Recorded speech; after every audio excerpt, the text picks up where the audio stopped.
আমনের ভরা মৌসুমেও বাড়ছে চালের দাম। সব ধরনের চাল কেজিতে ৪ টাকা বেড়েছে। স্বস্তির খবর নেই মাছ মাংসের দামেও।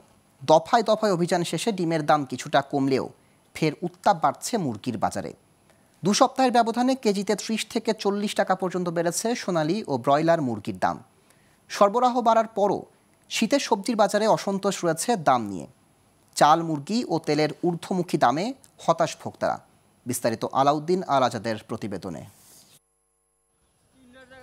বাজার নিয়ন্ত্রণে সেপ্টেম্বরে ডিম ও মুরগির দাম বেঁধে দিয়েছিল সরকার। সে সময় উল্টো দাম বেড়ে অস্থিতিশীল হয়ে পড়ে এই দুই পণ্যের বাজার।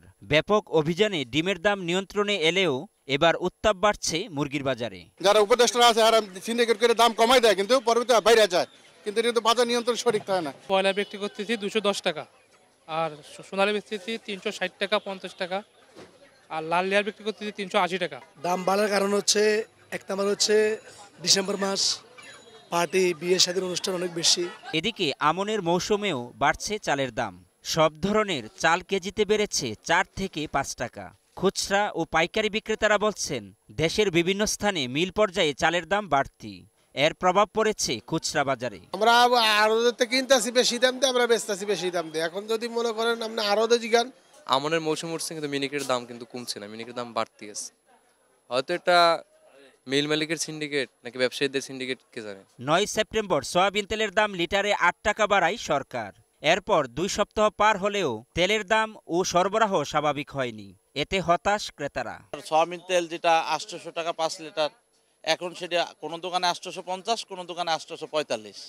তো ৫ লিটারে ৫০ টাকা বাড়িয়ে গেছে। প্রতি ব্যারেলে আপনার দুই বাড়তি হওয়ার কারণে আমরা তখন বিভাগে পড়ে যাই, যার কারণে আমরা অনেক সময় বাধ্যগত হয়েও আমরা দেখেছি তো একটু কম রাখার চেষ্টা করি, যার ফলে আমাদের প্রফিটটা দিন দিন কমে যাচ্ছে। স্বস্তি নেই মাছ মাংসের দামেও।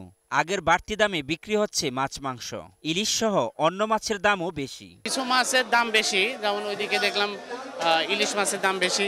তারপর আর একটু কমলে আমাদের জন্য ভালো হয়, এটাই আমরা কামনা করি। শীতের সবজির সরবরাহ বাড়লেও দাম নিয়ে ক্রেতাদের রয়েছে অসন্তোষ। শীতকালে সবজি হিসেবে সিমগুলো একটু দাম কম আছে, কিন্তু অন্য সবজির দামগুলো একটু বেশি।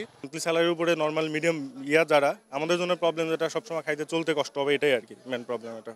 আলাউদ্দিন আল আজাদ, গ্লোবাল টেলিভিশন, ঢাকা।